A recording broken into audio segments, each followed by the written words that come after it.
Sir, ಶಂಕರಾಚಾರ್ಯರು ಗೀತೆ ರಚಿಸಿದ್ರು ಅಂತ ವಾದಿಸುವವರು ಇದ್ದಾರೆ. ಅಲ್ಲಲ್ಲ, ಗೀತೆ ರಚಿಸಿದ್ದೆ ಅಲ್ಲಲ್ಲ, ವಾದಿಸುವವ್ರನ್ನ ನೋಡಿದ್ದೀನಿ ಸರ್. ಅಲ್ಲಲ್ಲ ಸರ್, ಹಾಗೆ ವಾದಿಸುವವರನ್ನು ನಾನು ನೋಡಿದ್ದೀನಿ. ನಾನು ಒಪ್ತೀನಿ ಅಂತಲ್ಲ ಅದನ್ನ. ಈ ನಮ್ಮ ಇವತ್ತಿನ ಆಚರಣೆಗಳಿಗೆ ನೀವು ವೈದಿಕ ಧರ್ಮದಲ್ಲಿ ಹೋಗಿ ನೋಡ್ಬೇಕಾದ್ರೆ ಗ್ರಾಹ್ಯ ಸೂತ್ರಗಳನ್ನ ಓದ್ಬಿಡಿ, ನೀವೇ ಅರ್ಥ ಮಾಡಿ, ಮೈ ಗಾಡ್ ಇದ್ರಾಗಿದೆಯಲ್ಲಪ್ಪ, ಬೆಳಿಗ್ಗೆ ಅದಕ್ಕೆ ಹಿಂಗೆ ಮಾಡ್ತೀನಿ, ಹೆಂಗೆ ಹೇಳ್ಬೇಕು, ಎಷ್ಟೊತ್ತಿಗೆ ಹೇಳ್ಬೇಕು, ಹೆಂಗೆ ಹೇಳ್ಬೇಕು, ಬೆಳಗಡೆ ಹೇಳ್ಬಾರ್ದು, ಎಡಗಡೆ ಹೇಳ್ಬೇಕು, ಆಮೇಲೆ ಹಲ್ಲು ಉಜ್ಜಬೇಕು, ಸ್ನಾನ ಮಾಡಬೇಕು, ದೇವ್ರ ಪೂಜೆ ಮಾಡಬೇಕು, ಇವೆಲ್ಲ ಅದರ ಗ್ರಾಹ್ಯ ಸೂತ್ರ ಬಂದುಬಿಟ್ಟಿದ್ದಾರೆ. ಅದನ್ನು ಮನುಸ್ಮೃತಿಯಲ್ಲೇ ಬರ್ತದೆ ಕೆಲವು ಕಡೆ. ಅದು ಗ್ರಾಹ್ಯ ಸೂತ್ರಗಳು ಭಾಳ ಮೂಲ. ನೀವು ಹಾಗ್ಬಿಟ್ರೆ ಮನುಸ್ಮೃತಿಯಲ್ಲಿ ಏನು ಹೇಳ್ತದೆ? ಮನುಸ್ಮೃತಿಯಲ್ಲಿ ನೀವು ಹೇಳಿದ್ರಲ್ಲ, ನಿಮ್ಮ ಪ್ರತಿಯೊಂದು ಆಚರಣೆಗೆ ಅಲ್ಲಿ ಆಧಾರ ಇದೆ ರೀ. ಮನುಷ್ಯ ಒಂದೇ ಅಲ್ಲ, ಇನ್ನೂ 17 ಸ್ಮೃತಿಗಳಿದೆಯಲ್ಲ. ಯಾಜ್ಞವಲ್ಕ್ಯ ಸ್ಮೃತಿ ತೊಗೊಳ್ಳಿ, ಪರಾಶರ ಸ್ಮೃತಿ ತೊಗೊಳ್ಳಿ, ನಾನು 7 ಸ್ಮೃತಿಗಳನ್ನು ಓದಿದ್ದೀನಿ. ಓಕೆ, ಅದರಲ್ಲೆಲ್ಲ ಹಿಂಗೆ ಹೇಳ್ತಲ್ಲ. ಏನಂದರೆ ನೀವು ಹೇಳಿದ್ದು ನಮ್ಮ ಆಚರಣೆಗೆ ಬೇರೆ ನಂಬಿಕೆ ಕಣ್ಮದಿಲ್ಲ ಅಂತಲ್ಲ, ಪ್ರತಿಯೊಂದು ಧರ್ಮದಲ್ಲಿ ಇದೆ. ನಾನು ಮನುಸ್ಮೃತಿಯನ್ನು ಒಪ್ಪುವುದಿಲ್ಲ ಅಂತ ಹೇಳೋನು ಹಿಂದೂ ಹೌದಾ ಅಲ್ವಾ? ಮನುಸ್ಮೃತಿ ಒಪ್ಪೋದಿಲ್ಲ, ವೈಯಕ್ತಿಕ ಬಿಟ್ಬಿಡಿ. ವೈಯಕ್ತಿಕ ಬಿಡೋದಲ್ಲ. ಜಾಮದಾರ್ ಸರ್, ಒಂದು ನಿಮಿಷ. ಕುರಾನನ್ನು ಒಪ್ಪೋದಿಲ್ಲ, ಬಟ್ ನಾನು ಮುಸ್ಲಿಂ ಅಂತ ಹೇಳೋನು. ಸಾರಿ, ಹರ್ಡ್ ಇಟ್ ಪುರಾಣ. ಇಲ್ಲ ಸಾರಿ ಸರ್, ಕುರಾನನ್ನು ಒಪ್ಪುವುದಿಲ್ಲ, ಪೈಗಂಬರರು ಒಪ್ಪುವುದಿಲ್ಲ ಅಂತ ಹೇಳೋನು ಮುಸ್ಲಿಂ ಆಗಕ್ಕೆ ಸಾಧ್ಯ ಇಲ್ಲ. ಅವನು ಬೇಸ್ ಕೊಲ್ಯಾಪ್ಸ್ ಅಲ್ಲಿಗೆ. ಬೈಬಲನ್ನು ಒಪ್ಪುವುದಿಲ್ಲ, ಯೇಸು ಕ್ರಿಸ್ತನನ್ನು ಒಪ್ಪುವುದಿಲ್ಲ ಅನ್ನೋನು ಕ್ರಿಶ್ಚಿಯನ್ ಆಗಕ್ಕೆ ಸಾಧ್ಯ ಇಲ್ಲ. ಸರಿ ಅಲ್ವಾ? ಸರಿ. ಆದರೆ ನಾನು ಮನುವನ್ನು ಒಪ್ಪುವುದಿಲ್ಲ, ಮನುಸ್ಮೃತಿಯನ್ನು ಒಪ್ಪುವುದಿಲ್ಲ ಅನ್ನೋನು ಹಿಂದೂ ಆಗೋದಕ್ಕೆ ಸಾಧ್ಯ ಇಲ್ಲ ಅಂತೀರಾ ನೀವು? ಅವನ ವೈಯಕ್ತಿಕ ಸ್ವಾತಂತ್ರ್ಯ ಬಿಟ್ಬಿಡಿ, ಸಾಧ್ಯ ಇದೆ. ಅವನ ವೈಯಕ್ತಿಕ ಸ್ವಾತಂತ್ರ್ಯ ಅದು, ಅವನ ವೈಯಕ್ತಿಕ ಸ್ವಾತಂತ್ರ್ಯ ಅದು. ನೋಡಿ, ಆ ಸ್ವಾತಂತ್ರ್ಯ ಯಾಕಿದೆ ಅಂದರೆ, ನೀವು ಸುಪ್ರೀಂ ಕೋರ್ಟ್ ಜಜ್ಮೆಂಟ್ ಓದಿ. ಸುಪ್ರೀಂ ಕೋರ್ಟ್ ಜಜ್ಮೆಂಟ್ನಲ್ಲಿ ಹಿಂದೂ ಧರ್ಮದ 7 ಲಕ್ಷಣಗಳನ್ನ ಹೇಳಿದ್ದಾರೆ. ಒಂದೊಂದು ಲಕ್ಷಣ ಮೇಲೆ ಒಂದು ಚಾಪ್ಟರ್ ಬರೆದಿದ್ದೀನಿ. ಅದು ಹೇಗೆ ತಾಳೆ ಆಗುಲ್ಲ ಲಿಂಗಾಯತ ಬಂದ ಅದನ್ನು ಬರೆದಿದ್ದೀನಿ. ಅಲ್ಲಿ ಬಂದಾಗ ಮೊದಲೇದೇನು ಹೇಳ್ತದೆ, ಈಗ ನೀವು ಹಿದ್ದು ಅನ್ಬೇಕಾಯ್ತು ಸುಪ್ರೀಂ ಕೋರ್ಟ್ ಜಜ್ಮೆಂಟನ್ನು ಮೊದಲೇ ಲಕ್ಷಣ ಏನು? ವೇದಗಳಲ್ಲಿ ನಂಬಿಕೆ, ವೇದಗಳೇ ಅಂತಿಮ. ಅದು ವೇದಗಳು, ವೇದವಾಕ್ಯ ಅಂದರೆ ದೇವರ ವಾಕ್ಯ, ಆ ಟೈಪು ಇರಲೇಬೇಕು ಹಿಂದೂ ಆದವನಿಗೆ.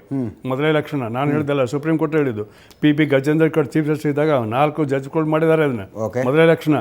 ಎರಡನೇ, ಕರ್ಮ ಸಿದ್ಧಾಂತ ಇರಲೇಬೇಕು ಹಿಂದೂ ಆಗ್ಬೇಕಾದ್ರೆ. ಸುಪ್ರೀಂ ಕೋರ್ಟ್ ಜಜ್ಮೆಂಟ್ ನಾ ಹೇಳ್ತಾ ಇದ್ದೇನೆ, ನನ್ನ ವಾಕ್ಯ ಅಲ್ಲ, ಅದು ನನ್ನ ಅಭಿಪ್ರಾಯನೂ ಅಲ್ಲ. ಕರ್ಮ ಸಿದ್ಧಾಂತ ನಂಬಲೇಬೇಕು, ಅಷ್ಟಕ್ಕೆ ಅವ್ರು ಬಿಡೋದಿಲ್ಲ. ನಾನು ನಿಮಗೆ ಹೇಳ್ತಿಲ್ಲ ಸ್ವಾಮಿ, ಸುಪ್ರೀಂ ಕೋರ್ಟ್ ಜಜ್ಮೆಂಟ್ ಹೇಳ್ತೀರಿ, ಓದ್ಕೊಂಡ್ಬಿಡಿ, ತಪ್ಪಾಗಿದೆ ಅವರು ಹಾಕಿಬಿಡಿ, ನೀವು ಅಪೀಲ್ ಹಾಕ್ಕೊಂಡ್ಬಿಡಿ, ನಮಗೆ ತೊಂದರೆ ಇಲ್ಲ. ಎರಡನೇ ಲಕ್ಷಣ ಕರ್ಮ ಸಿದ್ಧಾಂತ ಬರೀ ಈ ಕರ್ಮ ಅಲ್ಲ. ಕರ್ಮ ಸಿದ್ಧಾಂತ ಅವ್ರು ಹೇಳ್ತಾರೆ, ಜನನ ಮರಣ ಹೇಗೆ ಒಂದು ಸೈಕಲ್ಲು, ಅದೇ ರೀತಿ ಜಗತ್ತಿನ ಸೃಷ್ಟಿ ಲಯ ಸ್ಥಿತಿ ಕೂಡ ಒಂದು ಸೈಕಲ್ಲೇ. ಇದಕ್ಕೆ ಯಾವುದೇ ನಿಶ್ಚಿತವಾದಂಥ ಧರ್ಮಗ್ರಂಥ ಅನ್ನೋದಿಲ್ಲ. ಯಾಕಿಲ್ಲ ಅಂದರೆ 4 ವೇದಗಳು, 18 ಶಾಸ್ತ್ರಗಳು, 18 ಪುರಾಣಗಳು, ನಮಗೆ ಗೊತ್ತಿರಬೇಕಾದ್ರೆ 114 ಉಪನಿಷತ್ತುಗಳು, ಇವೆಲ್ಲನೂ ಒಂದನೇ. ಆದರೆ ಯಾವುದನ್ನು ಅದರೊಳಗಡೆ ಕಾಂಟ್ರಡಿಕ್ಷನ್ ಇದೆ. ನೀವು ಈಗ ಭಾರತದ ತತ್ವಶಾಸ್ತ್ರ ತಗೊಳ್ಳಿ, ನ್ಯಾಯ ಅಂತ ಬರ್ತದೆ, ಮೀಮಾಂಸೆ ಅಂತ ಬರ್ತದೆ, ಮೀಮಾಂಸೆ, ಉತ್ತರ ಮೀಮಾಂಸೆ, ಪೂರ್ವ ಮೀಮಾಂಸೆ ಅಂತ ಬರ್ತದೆ. ಅದೆಲ್ಲ ನೋಡ್ಕೊಂಡ್ಬಿಟ್ರೆ ಒಂದಕ್ಕೊಂದು ವಿರೋಧ ಇದೆ ಅದರಲ್ಲಿ. ಅದಕ್ಕೇನು ಸೆಪ್ರೇಟ್ 6 ಭಾಗ ಮಾಡಿದ್ರು. ನೀವು ವೇದಾಂತಿಗಳನ್ನ ಕೇಳಿದರೆ ನ್ಯಾಯ ಸಿದ್ಧಾಂತಿಗಳು ಮೀಮಾಂಸೆಗಳನ್ನ ಹೇಟ್ ಮಾಡ್ತಾರೆ ಅವರು.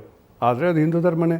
ಅದಕ್ಕೆ ಸುಪ್ರೀಂ ಕೋರ್ಟ್ ಹೇಳಿದ್ರು, ಇದಕ್ಕೆ ಒಂದೇ ಒಂದು ಬೈಬಲ್ ಹೆಂಗಿದೆ ಮುಸಲ್ಮಾನ್, ಇದಕ್ಕೆ ಕ್ರಿಶ್ಚಿಯನ್ರಿಗೆ, ಕುರಾನ್ ಹೆಂಗಿದೆ ಮುಸಲ್ಮಾನರಿಗೆ, ಹಿಂಗೆ, ಅಥವಾ ಜಂಡವೆಷ್ಟ ಹೇಗಿದೆ ಪಾರ್ಸಿಗಳಿಗೆ, ಇಲ್ಲ, ಹಂಗಿಲ್ಲ. ಈ ಮೋಕ್ಷ ಪಡೀಲಿಕ್ಕೆ ಒಂದು ದಾರಿ ಅಲ್ಲ, ಅನೇಕ ದಾರಿಗಳು. ಹೌದು, ಅನೇಕ ದಾರಿಗಳು. ನೀವು 3ಕ್ಕೆ ಇಳಿಸ್ಬಿಟ್ಟಿದ್ದಾರೆ, ಜ್ಞಾನ ಮಾರ್ಗ, ಕರ್ಮ ಮಾರ್ಗ, ಭಕ್ತಿ ಮಾರ್ಗ ಅಂತ ಹೇಳ್ತಾರೆ. ಬಸವಣ್ಣವ್ರನ್ನ ತೊಗೊಂಡ್ಬಿಟ್ರೆ ಭಕ್ತಿ ಮಾರ್ಗಕ್ಕೆ ಬರ್ತಾರೆ, ಮತ್ತೊಬ್ಬರ ಕಡೆ ವೇದಿಕೆ ಹೋದ್ರೆ ಜ್ಞಾನ ಮಾರ್ಗಕ್ಕೆ ಹೋಗ್ತಾರೆ, ಕರ್ಮ ಮಾರ್ಗ ಅಲ್ಲಿ ಇಟ್ಬಿಡಿ. ಇವೆಲ್ಲ ಎಲ್ಲದಕ್ಕೂ ದಾರಿ ಇದೆ. ನೀವು ಕರೆ ಭಕ್ತಿ ಮಾರ್ಗ ಅಷ್ಟೇ ಅಂತ ಹೇಳೋಕ್ಕೆ ಬರೋದಿಲ್ಲ, ಜ್ಞಾನ ಮಾರ್ಗ ಅಷ್ಟೇ ಹೇಳೋಕ್ಕೆ ಬರೋದಿಲ್ಲ, ಕರ್ಮ ಮಾರ್ಗ ಅನ್ನೋಕ್ಕೆ ಬರೋದಿಲ್ಲ. ಸಾವರ್ಕರು ಹಿಂದುತ್ವ ಬುಕ್ಕಲ್ಲಿ ಎಷ್ಟು ಬರೀತಾರೆ, 4 ಪಾಯಿಂಟ್ಸ್ ಭಾಳ ಹೇಳ್ತಕ್ಕ, ನಿಜ ಅವರೇ ಬರೀತಾರೆ. ಅವ್ರು ಏನು ಹೇಳ್ತಾರೆ ಅಂದರೆ, ಅವ್ರು ಹೇಳ್ತಾರೆ ನೋಡಿ, ಅವ್ರು ಭಾಳ ಚೆನ್ನಾಗಿ ಹೇಳ್ತಾರೆ. ಅವರು ಸಾವರ್ಕರ್ ಬರೆದಂಥ ಬುಕ್ಕು ಇವತ್ತಿಗೆ 103 ವರ್ಷ ಆಯಿತು, 102 ವರ್ಷ ಆಯಿತು. 1923 ಬಂದಿದೆ ಅದು, 22 ಬರೆದು 23ಕ್ಕೆ ಬಂತು. ಅದನ್ನು ಕನ್ನಡದಲ್ಲಿ ಫಸ್ಟ್ ಹಾಡ್ಸೆಟ್ ಮಾಡಿದವರು ಹರ್ಡೇಕರ್ ಮಂಜಪ್ಪನವರು. 24 ಮಾಡಿದ್ದಾರೆ ಹರ್ಡೇಕರ್ ಮಂಜಪ್ಪನವರು, ಲಿಂಗಾಯತ ಪಂಥದ ದೊಡ್ಡ ಪ್ರವರ್ತಕರು ಅವರು. ಅವರು ಕನ್ನಡ ಟ್ರಾನ್ಸ್ಲೇಟ್ ಮಾಡಿ ಹಂಚಿದ್ರು ಅವರು. ನಿಮ್ಗೆ ಹೇಳ್ತೇನೆ, ಲಿಂಗಾಯತ ಹಂಚಿದ್ದು. ಅದರಲ್ಲಿ ಏನು ಹೇಳ್ತಾರೆ, 4 ಪಾಯಿಂಟ್ಗಳು ನಿಮ್ಗೆ ಹೇಳ್ತೇನೆ. ಸಾವರ್ಕರ್ದು ಹಿಂದುತ್ವದಲ್ಲಿ, ಹಿಂದುತ್ವ ಬೇರೆ, ಅವರೇ ಹೇಳ್ತಾರೆ. ಹಿಂದುತ್ವ ಡೆಫಿನಿಷನ್ ಬೇರೆ, ಹಿಂದೂಯಿಸಮ್ ಬೇರೆ ಅಂತ ಅವರೇ ಹೇಳ್ತಾರೆ. ಮತ್ತು ಅದು ಕಾರಣ ಕೊಡ್ತಾರೆ. ಆ ಕಾರಣ ನಾನು ಒಪ್ಕೊಳ್ತೇನೆ ರೀ, ನೆನ್ಪಿಟ್ಕೊಳ್ಳಿ. ಅವ್ರು ಏನು ಹೇಳ್ತಾರೆ ಅದರಲ್ಲಿ, ಧಾರ್ಮಿಕವಾಗಿ ಜೈನರೇ, ಬೌದ್ಧರು ಬೌದ್ಧರೇ, ಸಿಖ್ಖರು ಸಿಖ್ಖರೇ, ಲಿಂಗಾಯತರೇ. ನಾನು ಇವತ್ತು ಹೇಳ್ತಾ ಇಲ್ಲ ರೀ, ಸಾವರ್ಕರ್ 2 ವರ್ಷದಿಂದ ಹೇಳಿದ್ದಾರೆ ಸಾವರ್ಕರ್ ಬುಕ್ಕಲ್ಲಿ ಲಿಂಗಾಯತರೇ. ಆದರೆ ಜನಾಂಗೀಯವಾಗಿ, ಒಂದು ರಾಷ್ಟ್ರವಾಗಿ, ಒಂದು ಜೆನೆಟಿಕಲಿ ನಾವೆಲ್ಲರೂ ಹಿಂದೂಗಳೇ. ಯಾರ ಭಿನ್ನಾಭಿಪ್ರಾಯ ಇದೆ ಇದಕ್ಕೆ?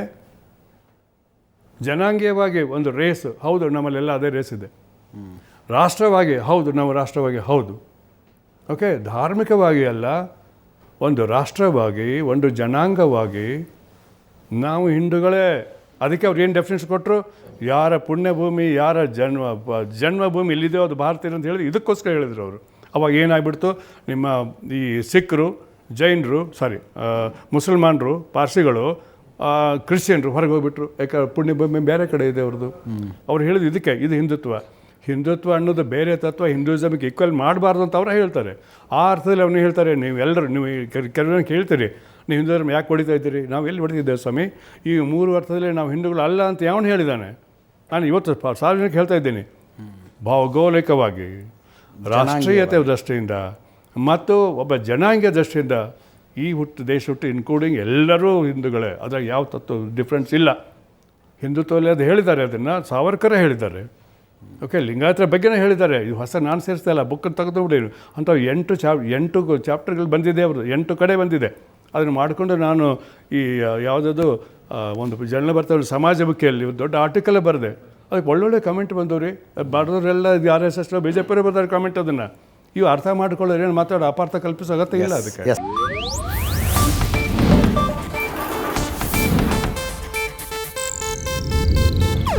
ಇದು ಏಷ್ಯಾನೆಟ್ ನ್ಯೂಸ್ ನೆಟ್ವರ್ಕ್ ಪ್ರಸ್ತುತಿ.